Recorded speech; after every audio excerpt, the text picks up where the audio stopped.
Paz do Senhor para a igreja, amém? Feliz de estar aqui com vocês nessa noite. Eu sou o Igor, como o João bem falou, eu estou na liderança dos jovens no 3º ano já, junto com os jovens lá da Congregacional de Braz de Pina. E queria agradecer, João, a Tayane, pelo convite. Já estava devendo essa visita aqui, então foi no momento certo. Estou com a minha esposa aqui, a Rúbia, e muito feliz agora e honrado de ver ali atrás tio Lute, Ana Paula, Bia, eles dois que lá há muitos anos atrás foram os meus conselheiros quando eu estava com os adolescentes. E o que a gente está colhendo ou o que a gente está ainda plantando hoje, eles têm uma participação importante nisso. Lembro da primeira vez que eu levei a palavra lá na igreja, numa reunião de oração, a gente estava junto com o Mateus, e foi a primeira vez assim, um desafio, aquele medo, mas graças a Deus o Senhor tem nos abençoado e a gente tem tido a oportunidade de viver momentos especiais como esse nessa noite. Queria que você abrisse a sua Bíblia no livro de Daniel, no capítulo 1.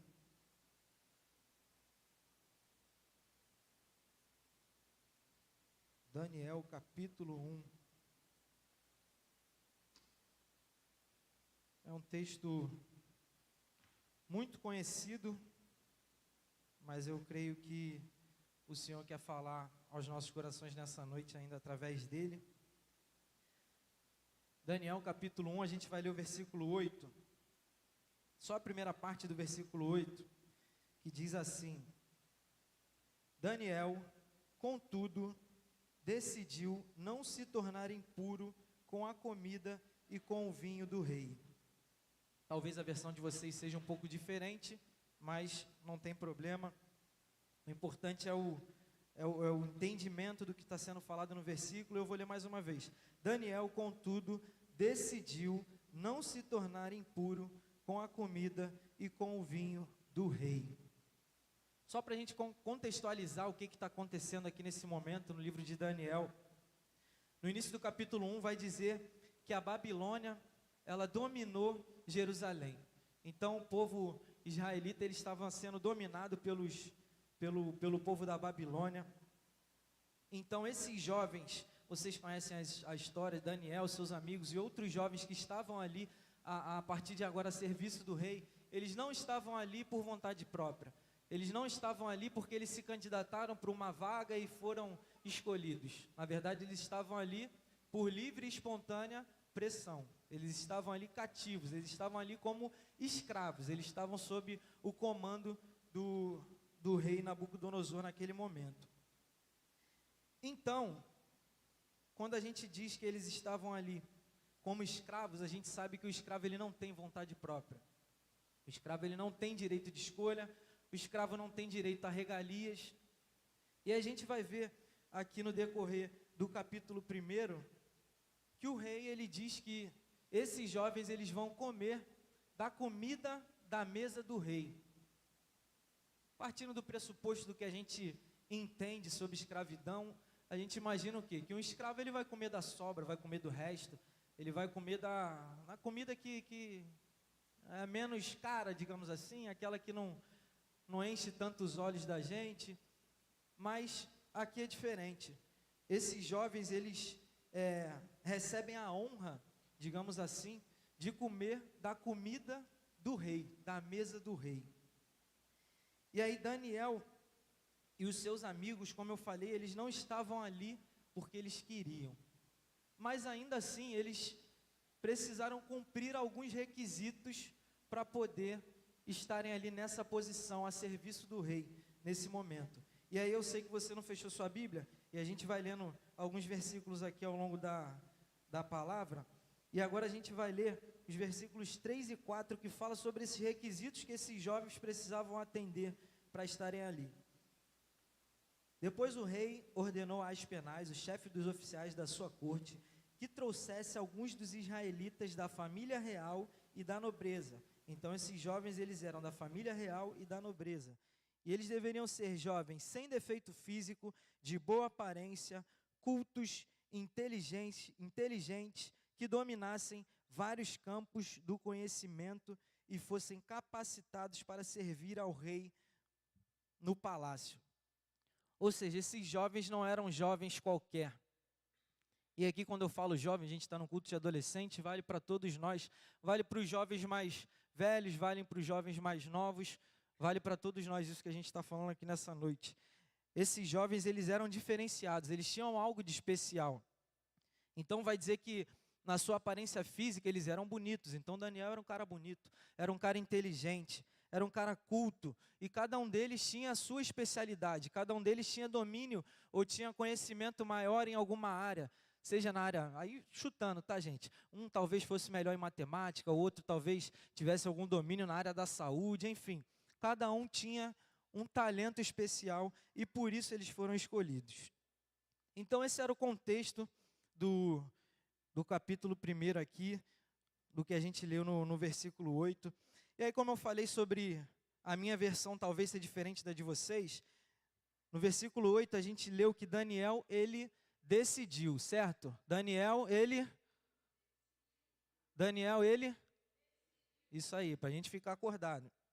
Daniel, ele decidiu, mas em outras versões vão dizer que Daniel assentou em seu coração, Daniel resolveu firmemente, Daniel propôs em seu coração, ou seja, era algo que ele não tinha dúvida, ele estava verdadeiramente convicto na decisão e na posição que ele tinha tomado. E aí o interessante é que, se a gente for continuar lendo a segunda parte do versículo 8, a gente vai ver que Daniel, ele primeiro decide que ele não vai se contaminar com a comida do rei, e depois ele pensa se ele vai receber autorização para isso. Então, Daniel, ele decidiu, no início do versículo 8, e depois lá no final vai dizer assim, e pediu ao chefe dos oficiais permissão para se abster deles, ou seja, da comida e do vinho do rei. Então Daniel, ele estava tão certo na posição que ele estava tomando, que ele primeiro ele resolveu, eu vou fazer isso, não importa o que aconteça. Depois eu vejo se o chefe dos oficiais vai permitir que eu cumpra aquilo que eu decidi no meu coração. E aí eu quero que a gente preste um pouco atenção e se apegue a essa palavra, decidir. E aí eu fui buscar a origem, a etimologia da palavra decidir. E se eu estiver falando besteira, alguém pode ficar à vontade para me corrigir. Mas pelo que eu pesquisei, decidir vem do latim decidere. E significa de, fora, e caedere, cortar. Ou seja, decidir fala sobre cortar fora. Decidir fala sobre abrir mão. Fala sobre renúncia. E muitas das decisões que a gente precisa tomar nas nossas vidas, a gente sabe que não só elas terão consequências, mas a gente sabe que elas vão nos exigir uma renúncia. Então tem decisões na nossa vida, ou a maioria delas, que a gente vai precisar abrir mão de alguma coisa para que a gente possa seguir aquilo que a gente decidiu. E aí eu aprendo 3 coisas com esse texto de Daniel que eu queria compartilhar com os irmãos nessa noite. A primeira coisa que eu aprendo com Daniel, e aí voltando, como eu falei, quando a gente fala de Daniel, a gente sabe que ele estava junto com seus amigos, com Ananias, com Misael e com Azarias. Então, isso vale para os 4. Mas o que a gente aprende com esses jovens, em primeiro lugar, é a obediência. Daniel, ele foi obediente. Mas obediente ao quê, Igor? Se ele não fez o que o rei mandou, se ele não cumpriu o decreto do rei. Daniel, ele foi obediente a tudo aquilo que ele tinha sido ensinado ao longo da sua vida. Daniel, ele foi obediente à sua fé. E aí existem 2 vertentes. Eu não sei se vocês já pararam para se perguntar sobre isso, se vocês já foram buscar. Por que Daniel não poderia comer da comida do rei? Qual era o problema nisso? E aí existem 2, provavelmente até existem mais, mas 2 vertentes assim principais que falam sobre qual era o problema, digamos assim, dele comer da mesa do rei. E aí uma delas vai dizer que as comidas que o rei comia, elas feriam, ou seja, elas eram proibidas, segundo lá as leis que o povo havia recebido através de Moisés, etc, etc. E a outra vertente vai dizer que essas comidas, elas eram oferecidas, elas eram consagradas a ídolos, a deuses pagãos. Então isso ia de encontro, seja ferindo a lei, seja ferindo a fé de Daniel, isso ia de encontro àquilo que ele havia sido ensinado, aquilo que ele havia aprendido e que ele vivia ao longo da sua vida. E Daniel não se importou com as possíveis consequências que ele poderia sofrer, mas ele se manteve firme nos ensinamentos que ele recebeu. E quantas vezes nas nossas vidas a gente é colocado à prova, a gente é colocado diante de situações que a gente sabe que se a gente seguir por um caminho, ou se a gente escolher determinadas coisas, isso vai ferir aquilo que a palavra do Senhor nos ensina, isso vai ferir tudo aquilo que a gente aprendeu desde lá do departamento infantil, isso vai ferir os princípios cristãos que a gente segue, e muitas vezes a gente se sente pressionado ou coagido a seguir por caminhos, a tomar decisões que a gente sabe que desagradam a Deus. E Daniel, ele não teve essa dúvida. Ele decidiu que ele não iria se contaminar. Ele decidiu que ele se manteria obediente àquilo que ele havia sido ensinado. E aí, por que a gente fala sobre o que ele havia sido ensinado? A tradição judaica, ela era algo que eles levavam muito a sério, levam até hoje, desses ensinamentos e de passar aquilo que eles aprendem na Torá, aquilo que eles aprendem nas Escrituras. Então Daniel, ele certamente vinha recebendo desde novo esses ensinamentos. E ele decidiu que ele não iria abrir mão de nada disso. E aí agora falando para os adolescentes, falando para os jovens que estão aqui nessa noite, falando para mim, quantas e quantas vezes na nossa vida a gente está numa situação em que a gente se depara com algo que os nossos pais nos ensinaram, os nossos pastores, os nossos líderes nos ensinaram, e a gente fica naquela coisa de, mas não tem ninguém vendo, mas ninguém vai saber, meu pai não está aqui. Daniel, ele estava diante de uma situação de escravidão, longe de sua família, em que a tendência era que se ele seguisse as ordens do rei, ele se desse bem dentro desse contexto que ele estava vivendo, mas ele não se importou se os seus pais não estavam ali, se os seus mestres não estavam ali. Ele entendeu que ele precisava seguir e fazer aquilo que agradava ao Senhor. Então, que a gente carregue para a nossa vida, faça sempre a coisa certa, faça sempre a coisa certa, não importa a situação. Se você sabe que aquilo que você vai fazer é pecado, se você sabe que aquilo que você vai fazer não agrada a Deus, faça aquilo que é certo. Amém? Segunda coisa que eu aprendo com Daniel: você não é todo mundo.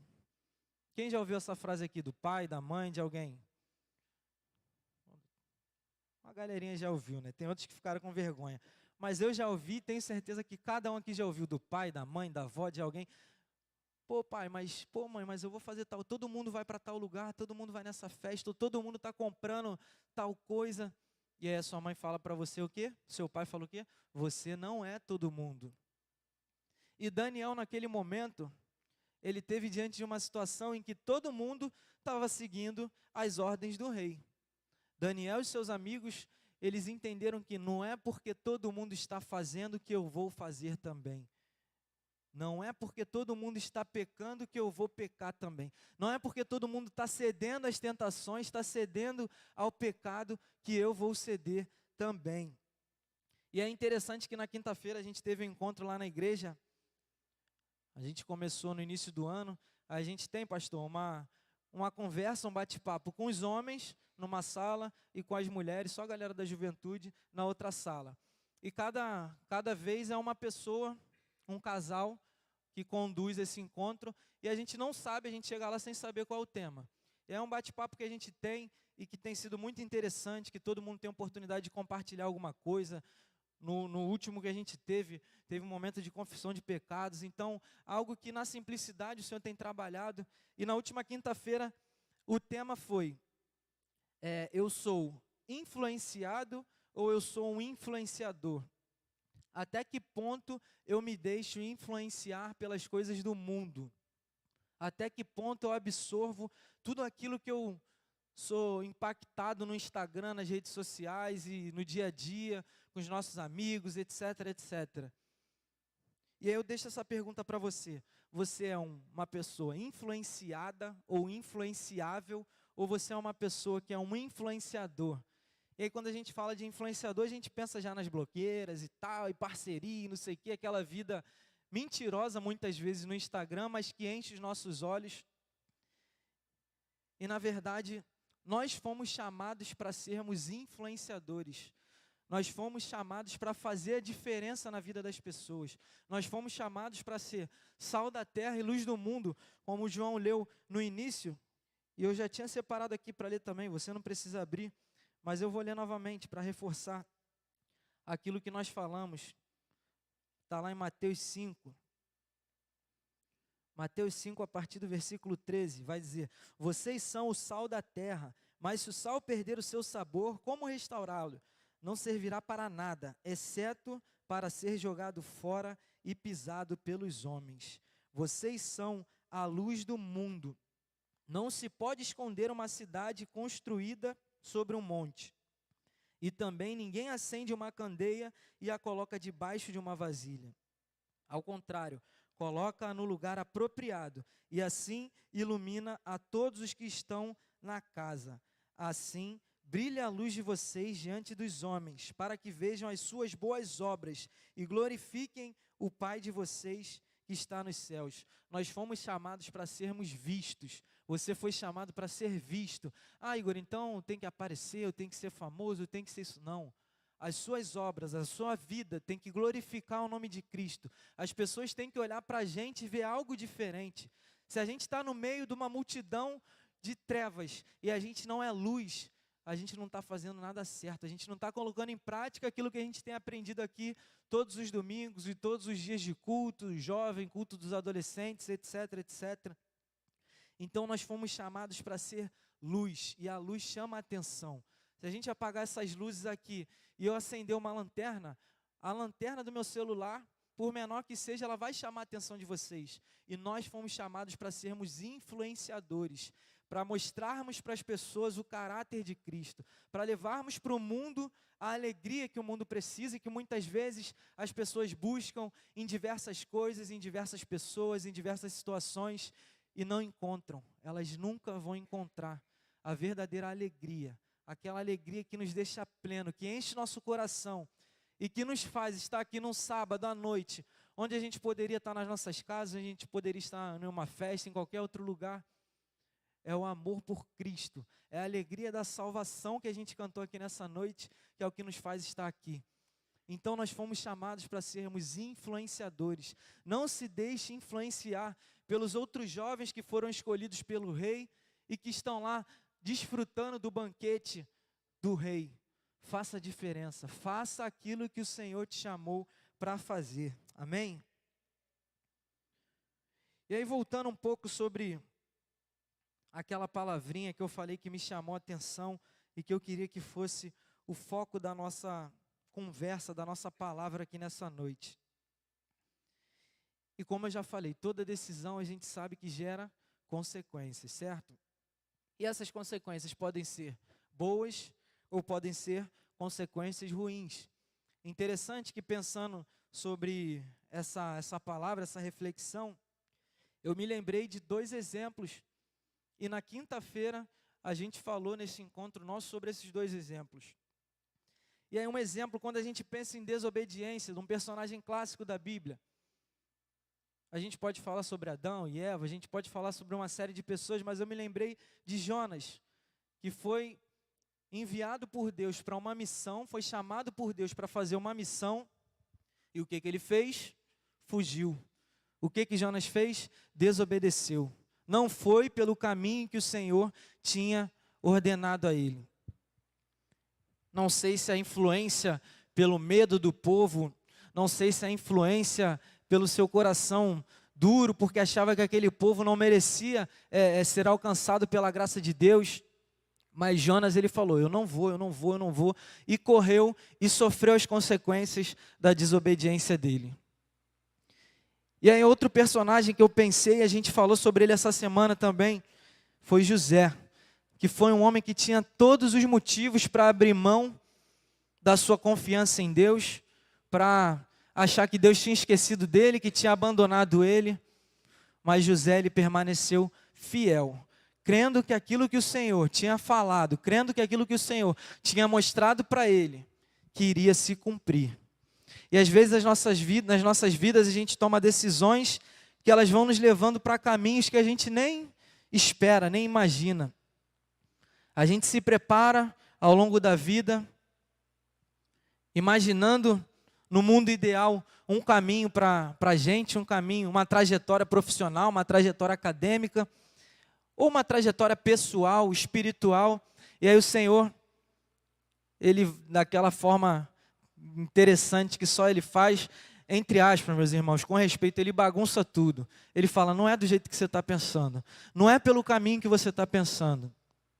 Eu vou fazer diferente, eu vou te permitir viver, e ainda na desobediência o Senhor nos permite viver experiências sobrenaturais.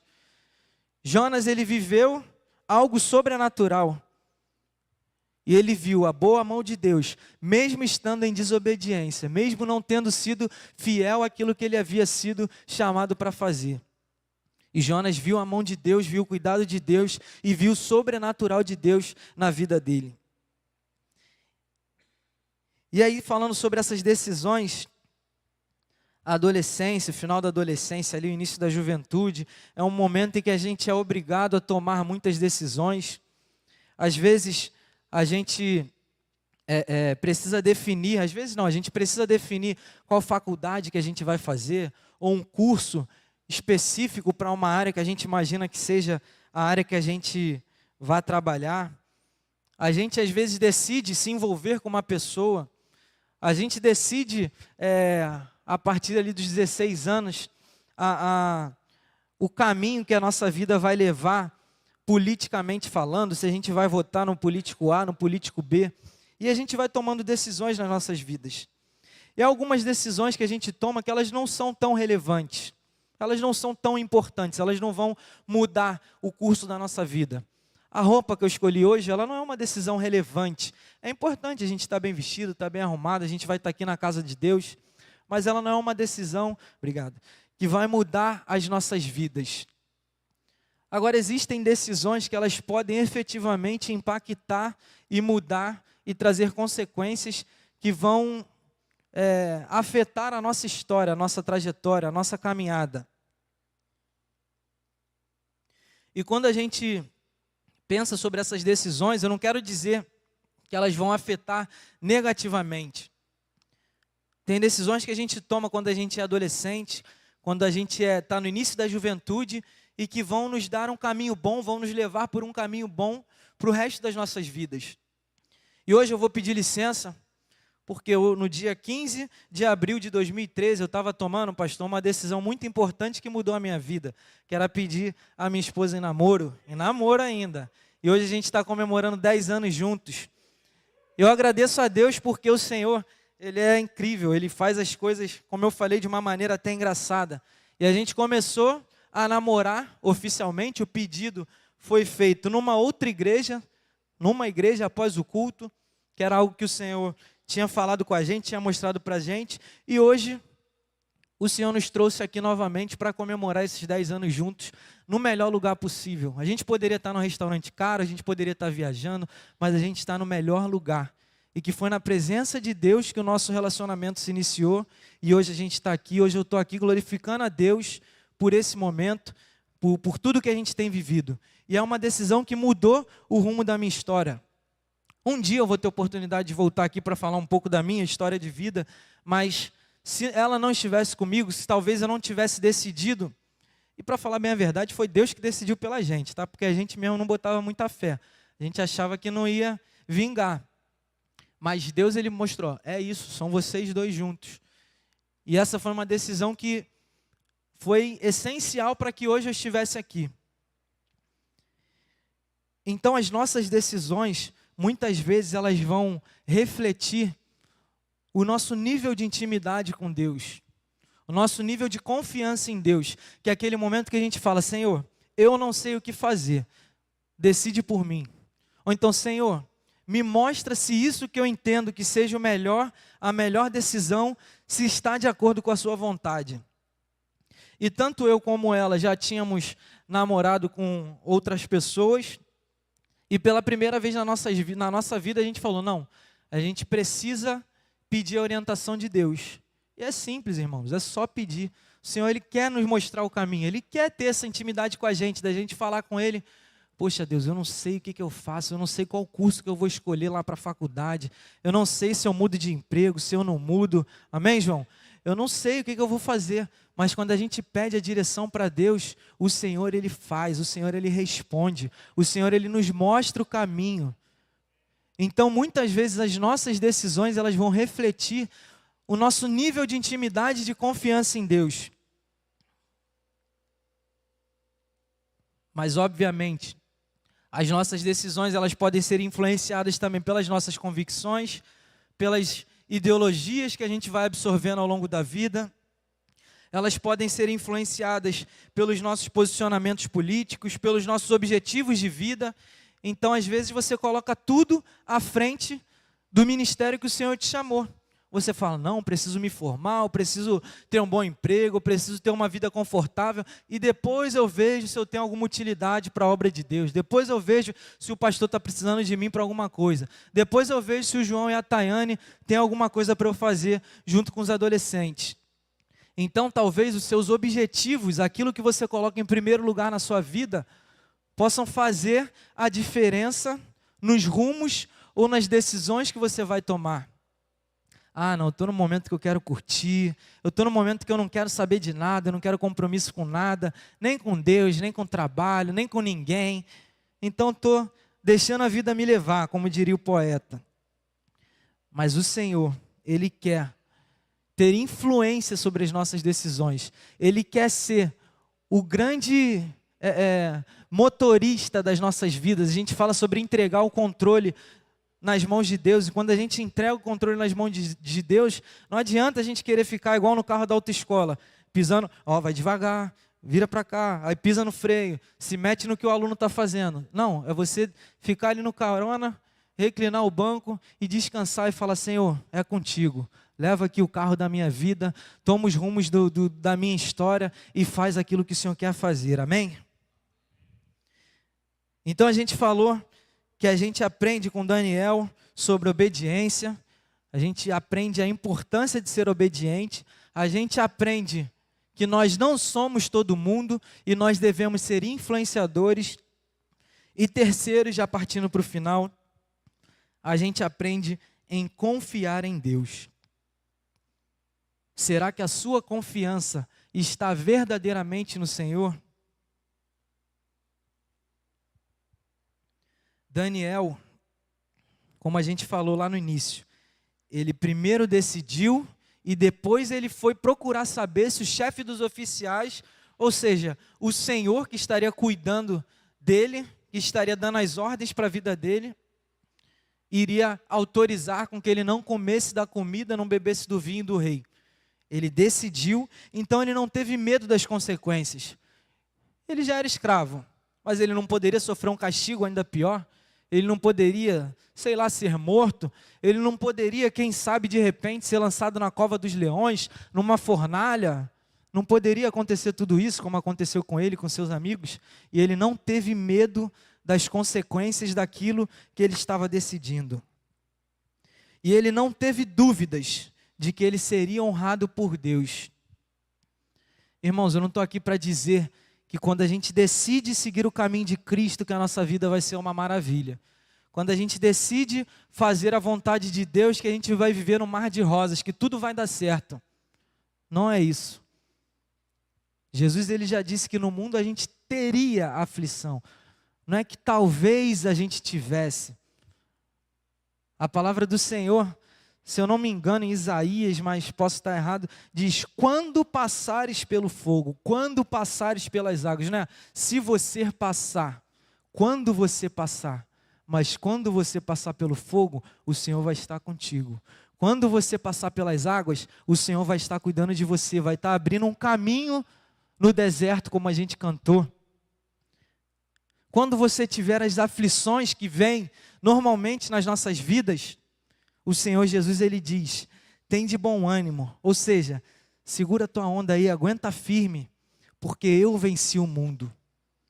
Então não tenha medo, não tenha dúvidas de que mesmo que você passe pelo fogo, mesmo que você passe pelas águas, mesmo que você tenha aflições na sua vida, o Senhor, Ele está cuidando de você. O Senhor, Ele vai honrar a sua obediência, Ele vai honrar a sua confiança. A vida de José estava indo por um caminho que parecia que nunca ele ia viver as promessas de Deus, que nunca ele ia voltar a ter a vida que ele tinha lá de filho preferido e de viver tranquilo lá com seu pai, com sua mãe, com seus irmãos. E aí parece que quanto mais o tempo passava, pior as coisas iam ficando. Mas no tempo certo, no tempo de Deus, o Senhor cumpriu o propósito que Ele tinha para a vida de José. Eu creio que Ele vai fazer da mesma forma nas nossas vidas.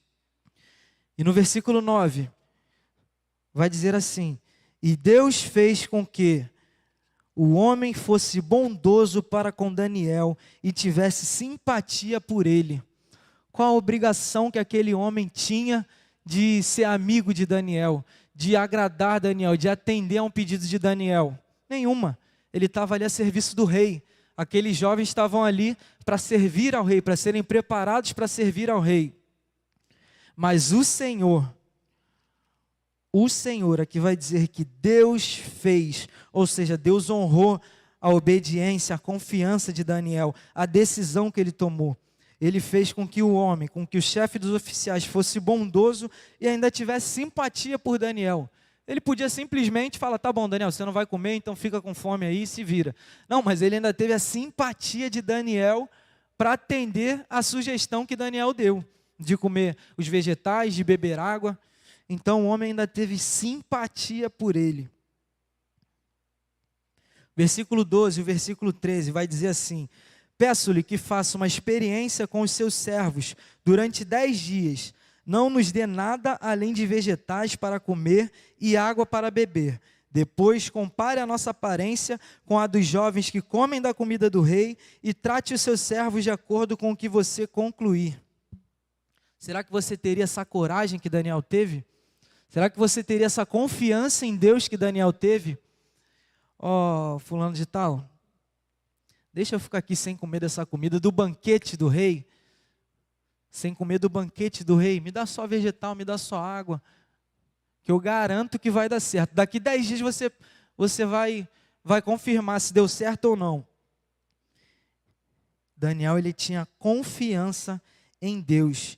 Então, não pense 2 vezes antes de fazer aquilo que é certo. Não tenha dúvidas de seguir pelo caminho que é certo. E para fechar, Daniel, ele colocou a sua fé e os ensinamentos que ele havia recebido, tudo aquilo que ele aprendeu nas Escrituras, a confiança que ele tinha em Deus, ele colocou em primeiro lugar na hora de tomar a sua decisão. Ele não se importou com as consequências.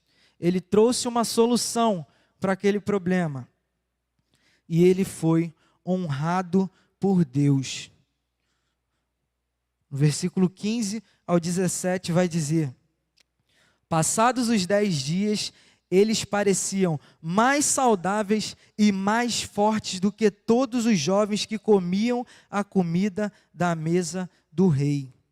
Assim, o encarregado tirou a comida especial e o vinho que haviam sido designados, e em lugar disso lhe dava vegetais.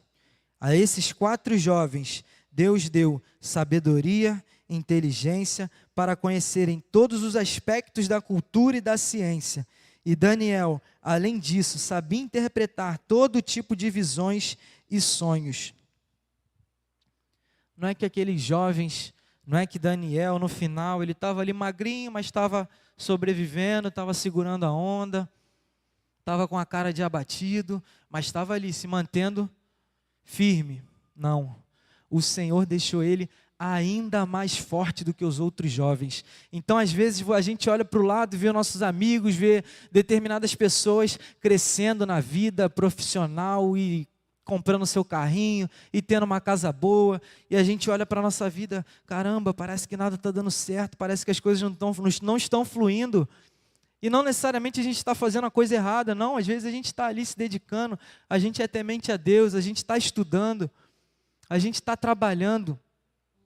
Mas talvez venha essa dúvida: poxa, será que Deus não está vendo? Será que Deus não está de olho naquilo que eu estou fazendo? Será que eu não vou receber a bênção de Deus?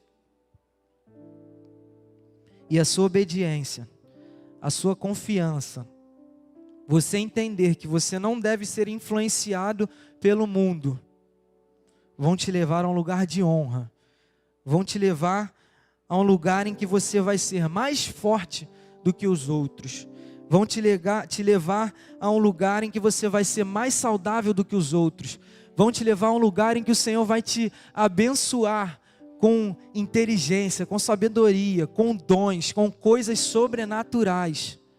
E Daniel e seus amigos, eles viveram coisas sobrenaturais, que só um filho de Deus, obediente, que confia no Senhor poderia viver.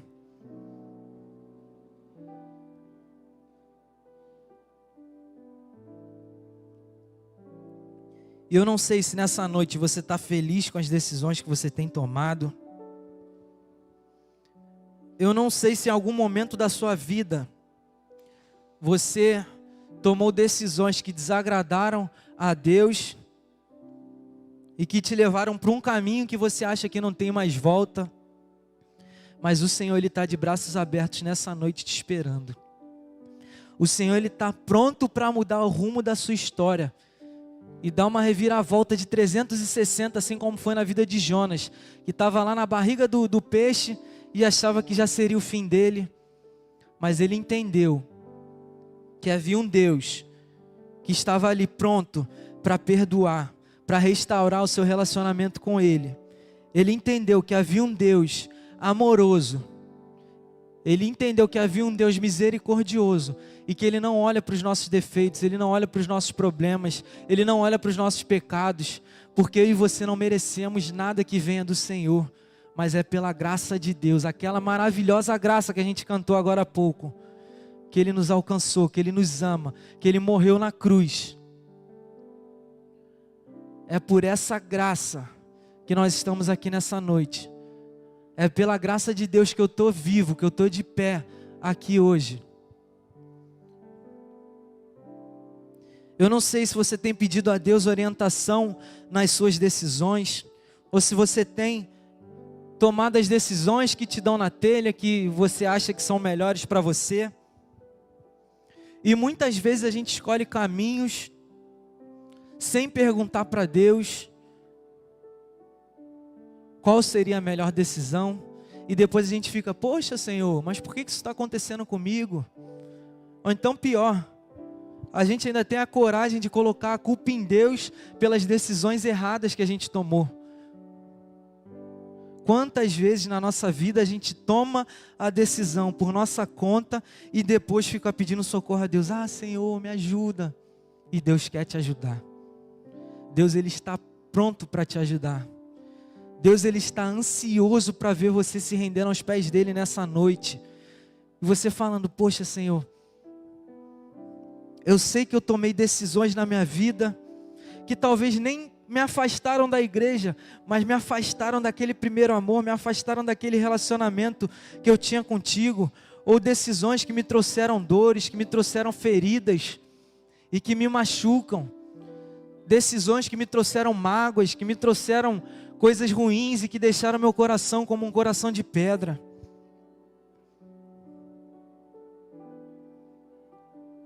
E eu queria que você pensasse sobre decisões que você gostaria de ter tomado diferente na sua vida. Que decisões, se você pudesse voltar no tempo, você tomaria diferente?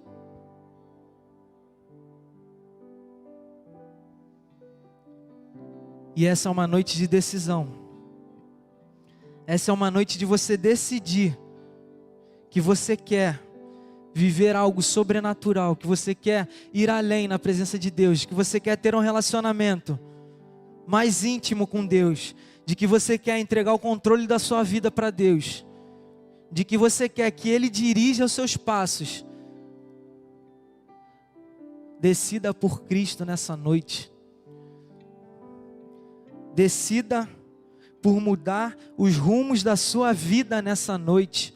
Não importa aquilo que você tenha que abrir mão, não importa as renúncias que você tenha que fazer, a tua decisão, a tua obediência, a tua confiança em Deus, ela vai te levar ao melhor lugar que você pode estar.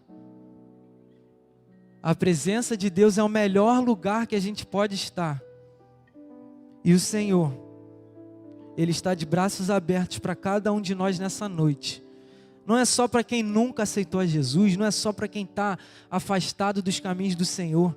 Ele está de braços abertos para todos nós, para que a gente decida, que o nosso coração queime, para que a gente decida buscar cada vez mais, para que a gente decida viver tudo aquilo que a gente cansa de ler, ou que a gente cansa de ouvir falar, e até hoje a gente não experimentou. O Senhor quer que a gente decida por Ele nessa noite.